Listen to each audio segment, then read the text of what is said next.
செய்தி. வணக்கம். விவி செய்திகளுக்காக ஊர் செய்திகள் வாசிப்பது ஸ்பெர்னா. ஷோலிங்கர் ஒன்றியத்தில் 5,90,00,000 மதிப்புள்ள புதிய ஒன்றிய அலுவலக கட்டிடத்தை ஒன்றியத்திற்கு உட்பட்ட பொதுமக்கள் நலம் கருதி புலிவலம் கொடைக்கல் பகுதியில் கட்ட வேண்டும் என ஒருமனதாக கூட்டத்தில் தீர்மானம் நிறைவேற்றப்பட்டது. ராணிப்பேட்டை மாவட்டம் ஷோலிங்கர் ஊராட்சி ஒன்றிய அலுவலகத்தில் ஒன்றிய கூட்டம் நடைபெற்றது. இந்த கூட்டத்திற்கு ஒன்றிய குழு தலைவர் கலைக்குமார் தலைமை தாங்கினார். வட்டார வளர்ச்சி அலுவலர் நிர்மல்குமார் முன்னிலை வகித்தார். அலுவலக மேலாளர் ராஜா தீர்மானத்தை வாசித்தார். இந்த கூட்டத்தில் சுமார் 23 தீர்மானங்களை முன்வைத்து வளர்ச்சி பணிகள் குறித்து ஆலோசனை செய்யப்பட்டது. இதில் 5,90,00,000 மதிப்பில் ஷோலிங்கர் ஒன்றிய அலுவலக கட்டிடமும், மேலும் ஒன்றியத்திற்கு உட்பட்ட பல்வேறு பகுதிகளில் குடிநீர் வசதி, சுகாதார வசதி, சிமெண்ட் சாலை, கல்வெட்டு மற்றும் அங்கன்வாடி மையம் கட்டிடம் கட்டுவது உள்ளிட்ட சுமார் 85 லட்சம் மதிப்பிலான பணிகளுக்கான தீர்மானம் நிறைவேற்றப்பட்டது.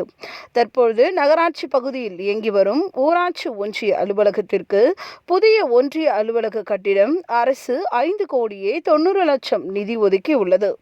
இந்த கட்டிடத்தை ஒன்றியத்திற்கு உட்பட்ட பொதுமக்களுக்கு பயன்படும் வகையிலும் பொதுமக்களின் நலனுக்காக புதிய அலுவலகத்தை கொடைக்கல் மற்றும் புலிவலம் பகுதியில் கட்ட வேண்டும் என ஒன்றிய கவுன்சிலர்கள் ஆமா கிருஷ்ணன், ராமன் ஆகியோர் கூட்டத்தில் கோரிக்கையை முன்வைத்தனர். இதனை அனைத்து உறுப்பினர்களும் ஒருமனதாக ஏற்றுக்கொண்டதின் பேரில் அதற்கான தீர்மானத்தை கூட்டத்தில் நிறைவேற்றினர். இறுதியாக ஒன்றிய குழு தலைவர் பேசும்போது, தமிழக முதல்வர் மு.க.ஸ்டாலின் அவர்கள் சிறப்பான திட்டங்களை தீட்டி செயல்படுத்தியும் வருகிறார்.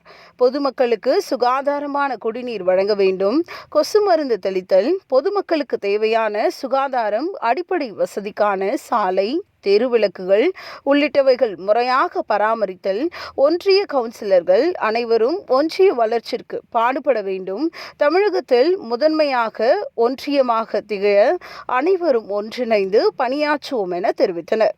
கூட்டத்தில் முனியம்மாள் பிச்சாண்டி, சசிகலா கார்த்தி, சாவித்ரி, பெருமாள், பாபு, சுப்பிரமணி, கீதா, பழனி உள்ளிட்ட பல உறுப்பினர்கள் கலந்து கொண்டனர்.